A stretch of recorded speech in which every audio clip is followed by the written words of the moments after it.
बात कर लेते हैं कार्बन रजिस्टर की। देखो क्या होता है कि कमर्शियली जब हमें रेजिस्टेंस प्रोवाइड करना होता है तो हमारे पास दो तरीके होते हैं। एक तो वायर को हम बाउंड कर दें और दूसरा हमारे पास होता है कार्बन रजिस्टर।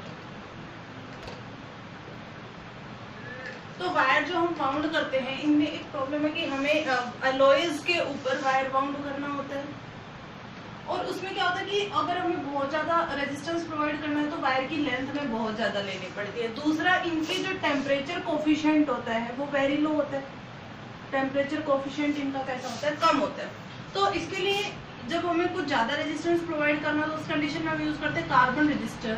ये क्या होते हैं कि सिलेंड्रिकल शेप में होते हैं, बेलनाकार आकार में होता है। दूसरा, ये लेस एक्सपेंसिव होते हैं, आसानी से हमें अवेलेबल हो जाते हैं और इनका टेम्परेचर कोफिशिएंट भी लो नहीं होता। तो कार्बन रजिस्टर्स में क्या होता है कि कुछ कोडिंग लिखी हुई होती है, इस तरह से स्ट्रक्चर होता है और इनके ऊपर कलर्स की ऐसा कह सकते हो आप कि प्लेट्स लगी होती है इस तरह से।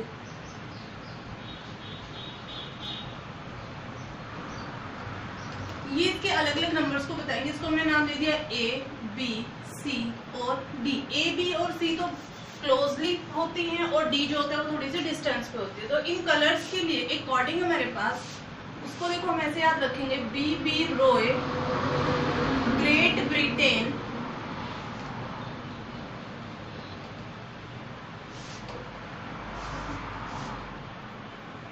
ग्रेट ब्रिटेन,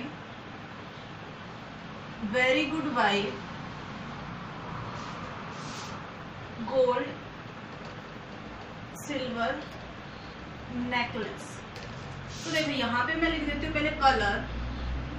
तो कलर हमारे पास हो गया, सबसे पहले हमारे पास आएगा ब्लैक, फिर ब्राउन, बी, बी रॉय के बाद red, orange, yellow, green, green के बाद हमारे पास ब्लू, उसके बाद वॉयलेट, उसके बाद ग्रे, ग्रे के बाद में हमारे पास है वाइट और last gold, silver and no colour. Colours के बाद आगे हम यहाँ पर लिखेंगे डिजिट, भाई अंक कितना है। तो डिजिट में 0 से हम शुरू करेंगे। 0, 1, 2, 3, 4, 5, 6, 7, 8, 9। सिर्फ हमें व्हाइट तक कलर्स लिखना है। उसके बाद हम लिखेंगे मल्टीपल, गुणांक हमारा कितना है।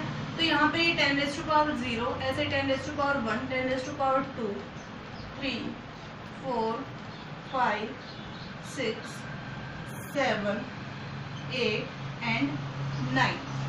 और लास्ट हमारा टॉलरेंस, सहनशीलता। तो ये हमारी सिर्फ 3 कलर्स के लिए होगी। लास्ट के 3 कलर गोल्ड, सिल्वर और नेकलेस के लिए, 9 कलर के लिए। गोल्ड के लिए हमारी होती है ±5%, सिल्वर के लिए ±10% और लास्टली जब 9 कलर मतलब कोई भी कलर ना गिवन हो उस कंडीशन में ±20%। की ट्रिक है, आप ऐसे याद रख सकते हो। ए, बी इंटू 10⁻C ±D%। तो ए जो है और बी जो है ये शुरू में आपको क्या बताएंगे, कलर्स आपको बताएंगे। तो आपको डिजिट मेजर करनी है यहाँ पर, ए और बी के लिए डिजिट। उसके बाद जो सी है उसको मल्टीपल के फॉर्म में आपको दिखाना है और डी जो है हमारा वो टॉलरेंस में, जिसको हम इधर लिखेंगे टॉलरेंस के कॉलम में ±5%, ±10% एंड ±20%। तो मान लो हमें इस तरह से कोई कार्बन रजिस्टर दे रखा है। इसका जो फर्स्ट कलर है, भाई फर्स्ट कलर हमें दे दिया व्हाइट, सेकेंड जो कलर है वो हो गया रेड और थर्ड कलर की हम बात करें तो ब्लू और फोर्थ में हमें कलर दे दिया सिल्वर।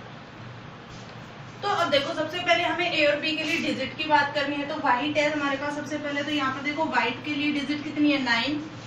तो ये गया 9, ए का काम हो गया। उसके बाद बी का देखो रेड, रेड की अगर हम बात करें तो 2। उसके बाद मल्टीप्लाई 10⁻⁶ सी में हमें कलर दिया हुआ है ब्लू, तो ब्लू का आप देखोगे 6 10⁻6 प्लस माइनस डी के लिए में सिल्वर कलर है, सिल्वर की जो टॉलरेंस होती है कितनी होती है +-10%। ये इस तरह से आपको चेंज करके भी दे सकते हैं कि वो इस तरह से आपको क्या बता दे कि ये कार्बन रजिस्टर दे दे, और आपको इसका जो वैल्यू वो आपको क्या बता दे कि भाई ये है 42 × 10⁸ ±20%। अब आपको इसकी कलर कोडिंग बताने, भाई कलर क्या क्या होंगे। सबसे पहले आप देखो 4 के लिए हम ए यूज करेंगे। कलर कितना है 4 के लिए, देखो येलो, तो पहला कलर जो होगा वो होगा येलो पहले स्ट्रिप के लिए।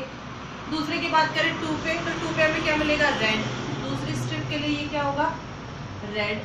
तीसरे की हम बात करें तो 10⁸8 हमारा होता है ग्रे कलर के लिए, थर्ड हमारा हो गया ग्रे, और फोर्थ की अगर हम बात करें 20% ये होता है जो कोई भी कलर, तो आप यहाँ पर लिख सकते हो नो कलर, और आप चाहो तो यहाँ पर इसको ब्लैंक भी छोड़ सकते हो। तो ये तो हमारे हो गए कार्बन कोडिंग के लिए, या फिर आप ऐसा बोल सकते हो कलर कोडिंग और कार्बन रेजिस्टेंस। इसके बाद नेक्स्ट अगर हम बात करें तो नेक्स्ट है हमारा कॉम्बिनेशन ऑफ रेजिस्टेंसेस। जैसे आपने निकाला था combination of capacitance series combination और पैरेलल में निकाला था, श्रेणी क्रम और पार्श्व क्रम या फिर समांतर क्रम में, उसी तरह से हमें इसको भी बताना है। तो सबसे पहले हम कॉम्बिनेशन ऑफ रेजिस्टेंस में बात कर लेते हैं भाई सीरीज कॉम्बिनेशन के लिए। तो पहले हमारा सीरीज कॉम्बिनेशन, या फिर हम अगर कहें तो श्रेणी क्रम संयोजन। जैसे कैपेसिटर में हमने किया था कि भाई एक की दूसरी प्लेट, आपको रेजिस्टेंस का सिंबल पता ही होगा 10th क्लास में पढ़ गया। इस तरह से हम रेजिस्टेंस को शो करते हैं। ये इसका फर्स्ट एंड हो गया, ये सेकंड एंड। तो फर्स्ट रेजिस्टेंस इसको नाम दे दिया भाई R1। इसका जो एक सिरा है, सेकंड जो एंड है वो दूसरी रेजिस्टेंस के फर्स्ट एंड से जुड़ा हुआ होगा। इसी तरह से दूसरे का जो दूसरा हिस्सा वो तीसरे के पहले से जुड़ा हुआ होगा। ये हो गया R2 और ये हमारा हो गया R3। ये दोनों एंड्स बैटरी से जुड़े होंगे, इस तरह से किसी बैटरी से जुड़े हुए। अब अगर हम इसमें पोटेंशियल की बात करें तो देखो यहाँ से यहाँ तक के लिए V1 पोटेंशियल हो गया, इसके बाद ये V2 पोटेंशियल, और आफ्टर दैट V3 पोटेंशियल। लेकिन वहीं अगर इस पूरे की हम बात करें तो पूरे का पोटेंशियल हमारा कितना हो गया भाई V। करंट की अगर हम बात करते हैं तो पॉजिटिव से करंट स्टार्ट होगा नेगेटिव, तो ये I करंट अगर यहाँ से फ्लो होगा तो इसके पास भी I करंट, यहाँ पर भी I फ्लो होगा, यहाँ पर भी I, और ओवरऑल जो वापस आएगा वो भी I ही करंट वापस आएगा। तो सबसे पहले हम यहाँ पर नोट कर लेते हैं कि भाई टोटल पोटेंशियल कितना होगा, तो कुल विभव जो है हमारा वो कितना होगा, टोटल पोटेंशियल ये हमारा कितना होगा भाई V = V1 + V2 + V3। अब हमें पता है V know from Ohm's law, भाई ओम के नियम से हमने क्या किया था कि V = हमारा क्या होता है IR। तो यहाँ से अगर V1 की बात करें तो कितना current same, resistance first. V2 की बात करें तो करंट सेम, रेजिस्टेंस सेकंड। इसी तरह से V3 की बात करें तो करंट सेम और रेजिस्टेंस थर्ड। ये तीनों वैल्यूज और एक साथ में ये सारे उठा के हम इस इक्वेशन में रख दे तो V की जगह तो हमने रखा भाई IR, और V1 की जगह रखा IR1, ऐसे ही IR2 और IR3। IR as it is, इधर से हमने I कॉमन लिया तो R1 + R2 + R3, I से I कैंसिल, तो R जो हमारे पास आया वो कितना है अभी R1 + R2 + R3।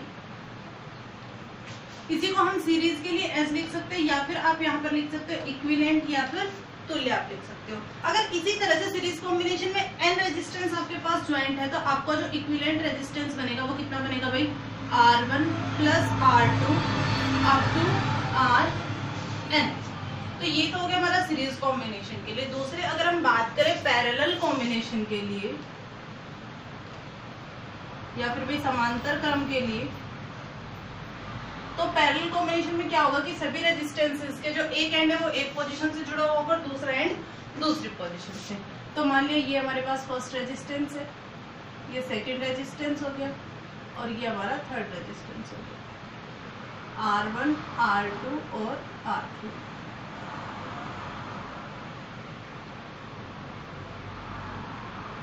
ये इस एंड से फर्स्ट एंड इस पॉइंट से जुड़ा हुआ, इसको हमने नाम दे दिया ए, और सेकंड एंड इस एंड से बी से। कंप्लीट जो ए पोर्शन है वो पॉजिटिव एंड से, और जो बी पोर्शन है वो नेगेटिव एंड से जुड़ा होगा बैटरी के। तो अब अगर हम बात करें सबसे पहले पोटेंशियल की, तो पोटेंशियल इसका V होगा तीनों रेजिस्टेंसेस। अगर नेक्स्ट हम करंट की बात करें तो यहाँ से I करंट फ्लो होना स्टार्ट हुआ, I करंट यहाँ पर आकर 3 हिस्सों में डिवाइड हो जाएगा, जैसे I1 हो गया इसके पास, I2 और इसके पास I3। लेकिन यहाँ से जब आउटकम निकलेगा तो वो I की फॉर्म में ही हमें वापस मिलेगा। तो अगर हम यहाँ पर बात करें कि भाई टोटल करंट या कुल धारा कितनी हुई, तो टोटल करंट को हम लिख सकते हैं I equals to I1 plus I2 plus I3। अब हमें पता है अकॉर्डिंग टू ओम्स लॉ कि भाई V इक्वल्स टू IR, तो I इक्वल्स टू यहाँ से क्या बन जाएगा V बाई R। ऐसे I1 की बात करें तो पोटेंशियल सेम रेजिस्टेंस R1 हो गया, I2 के लिए पोटेंशियल सेम रेजिस्टेंस R2, और I3 के लिए पोटेंशियल सेम और रेजिस्टेंस R3। ये तीन वैल्यू और एक ये वैल्यू हम उठा के इस इक्वेशन में अगर प्लेस करते हैं तो V by R is equals to V by R1 plus V by R2 plus V by R। Overall मैं यहाँ से B कॉमन ले लूँ तो 1 by R1 plus 1 by R2 plus 1 by R3। V से भी हमारा कैंसिल, तो 1 बाई R जो हमारे पास कितना है भाई 1 by R1 plus 1 by R2 plus 1 by R3। इसको हम यहाँ पर RP भी डिनोट कर सकते हैं या फिर 1 बाई R इक्विवेलेंट भी हम बता सकते हैं। लेकिन अगर आपके पास n रेजिस्टेंसेस कंबाइंड है तो 1 अपॉन RP को हम क्या लिख सकते हैं 1 upon R1 1 upon R2 up to 1 upon Rn। तो ये हमारा हो गया पैरेलल कॉम्बिनेशन ऑफ रेजिस्टेंसेस।